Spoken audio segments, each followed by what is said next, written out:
All right. Good morning, Amsterdam. Glad that you all showed up. Full house. Glad to see that. So let's not waste any time and let's start. I'm going to talk about why Bitcoin isn't digital gold and why we all, you all, should care. Because since 2017, we've been shifting from Bitcoin as magical internet money, peer-to-peer digital cash, to a store of value, an inflation hedge, digital gold. And that was massively successful. We've orange-pilled Wall Street. We've orange-pilled ETFs, BlackRock, Larry Fink.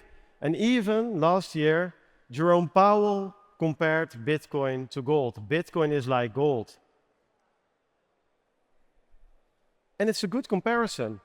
If we look at gold, there's a finite amount of gold in the ground. We can't really make more in an economic feasible way. It's portable.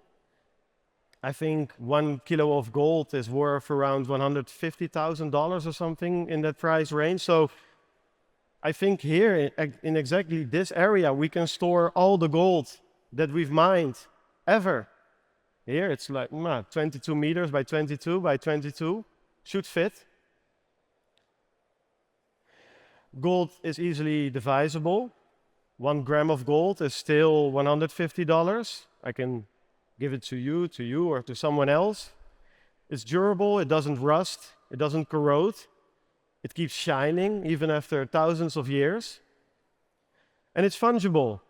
You can melt gold. I can melt a gold bar and make a watch out of it, or I can melt a watch and make a gold bar out of it. And I can't trace what it was before. I can only trace that it's still gold. If we then look at Bitcoin, it's even better. Bitcoin is also scarce. It has also a finite amount, but we exactly know how much, 21 million. We also know when we reach the 21 million. We exactly know the supply scheme of Bitcoin. It's also even more portable than gold. Sure, a kilogram of gold is $150,000, but Bitcoin, we can send billions to the other side of the world. I don't even have to travel there. That's the beauty of a digital system. It's even more divisible. 1 gram, what's a gram? We need Satoshis. We can go even further. We can go down to cents with Bitcoin. Bitcoin is also durable. Because it's digital, it doesn't rust, obviously. And it's fungible. So, what's the problem? If there was no problem, it would be a pretty short presentation, right? So I think we need to look at the system that actually guarantees that these properties stay these properties over time. You could call it the security system or the consensus mechanism, if you will.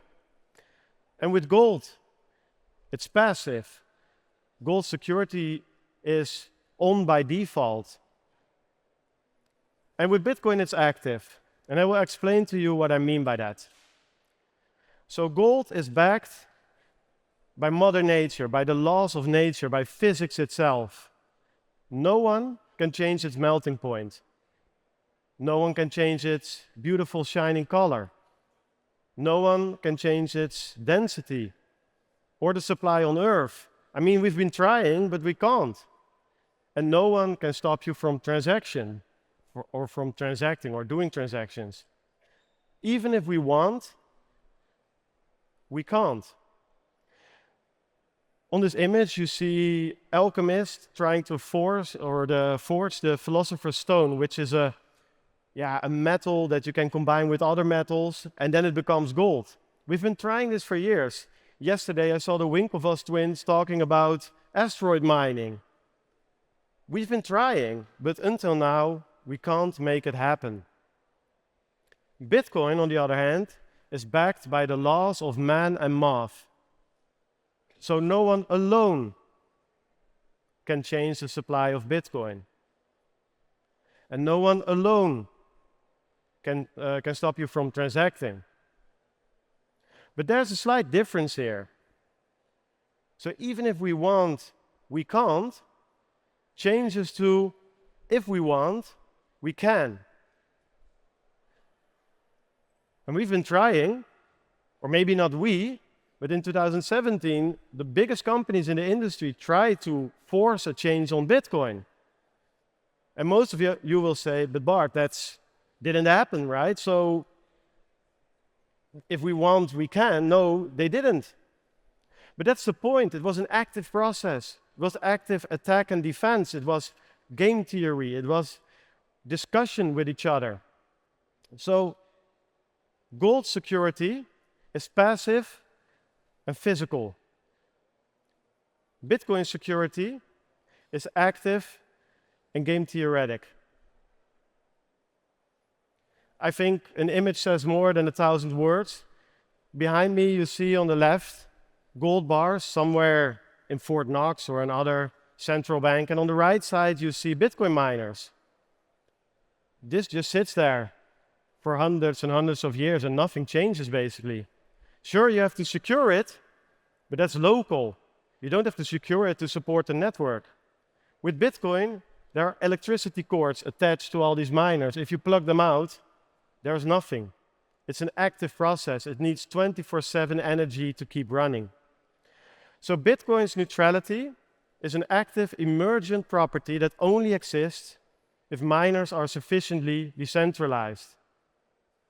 So Bitcoin is digital gold if the game theory works, if mining is actually decentralized. So let's have a thought experiment. What happens if all the gold on Earth is mined? And some experts will say this could happen in 2050, 2075. It will happen at some point. Kind of simple. Miners will close their business. They will stop mining, sell their equipment, maybe go to recycling gold. And that's kind of it. Right? I can still sell you my gold. I can buy yours. We can still hold it. It probably even rises in value because the stock to flow actually becomes better. There's no supply anymore. So gold miners are producers.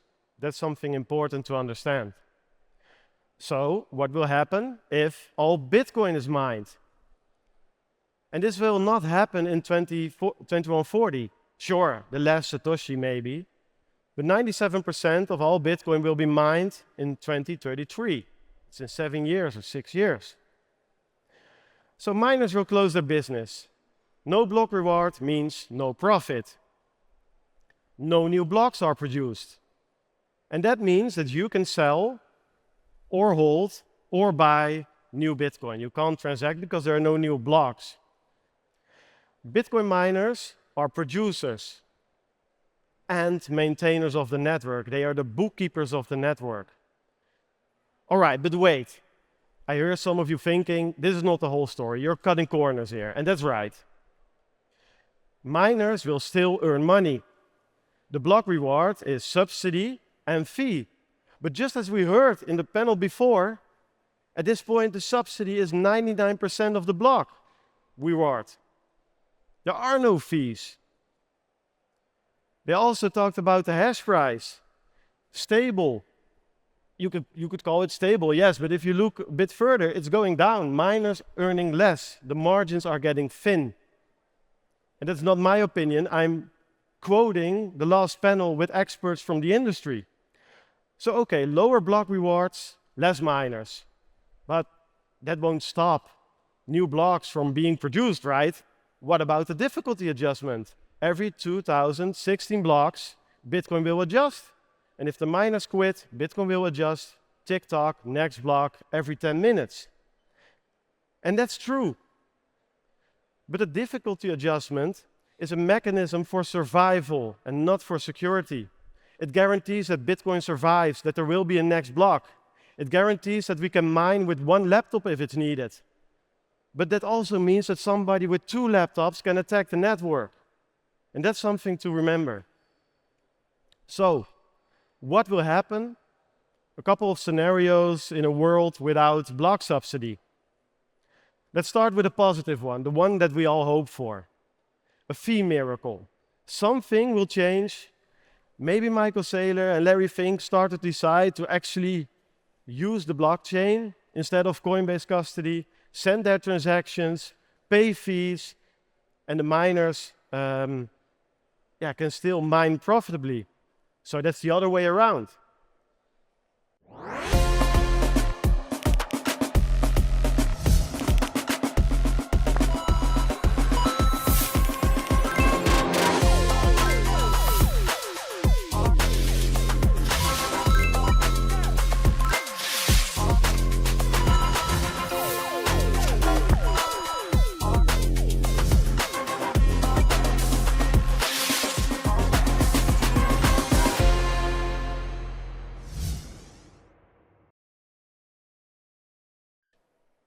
Miners stay profitable without the subsidy.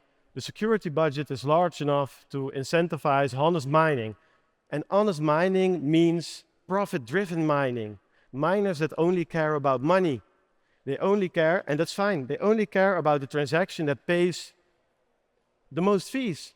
It doesn't matter if that person is from Iran or Iraq or Russia or the United States or China or whatever. If you pay the fee and adhere to the consensus rules, you get into the block.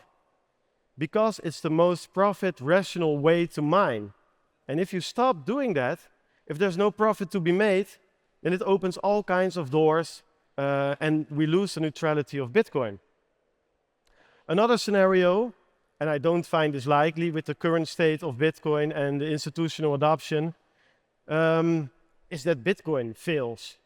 Revenue falls, miners go offline, the hash rate decreases further, security decreases, FUD, people sell, the price drops further, revenue falls, and this goes on and on.